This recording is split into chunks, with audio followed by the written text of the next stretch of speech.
জুলাই বিপ্লব এটা একটা দেশে অরাজকতা ও লুটপাট, তারপরে মনে করেন যে এটা ফেসিবাদ, এই ফেসিবাদ কায়েমকে আমরা ভালো দৃষ্টিতে দেখিনি, দেখে আমরা রাস্তাঘাটে নেমেছিলাম, আন্দোলনে সক্রিয় অংশগ্রহণ করেছি। এটা ফেসিবাদ এই দেশ থেকে দূর করার জন্য যা যা করা দরকার আমরা সমস্ত কৌশল প্রয়োগ করেছি, চেষ্টা করেছি।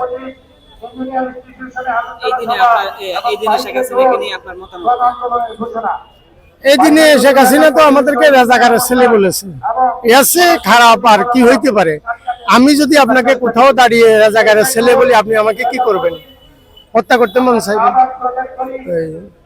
আমরা সেটাই করেছি, যেটার প্রতিবাদ করা উচিত। রাজাকারের ছেলে হয়ে আমরা সেটাই করেছি।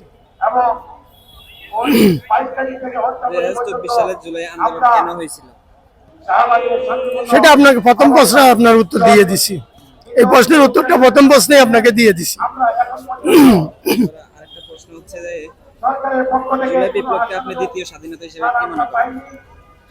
অবশ্যই এটা স্বাধীনতায় দ্বিতীয় স্বাধীনতা হওয়া উচিত, এই জন্য হওয়া উচিত।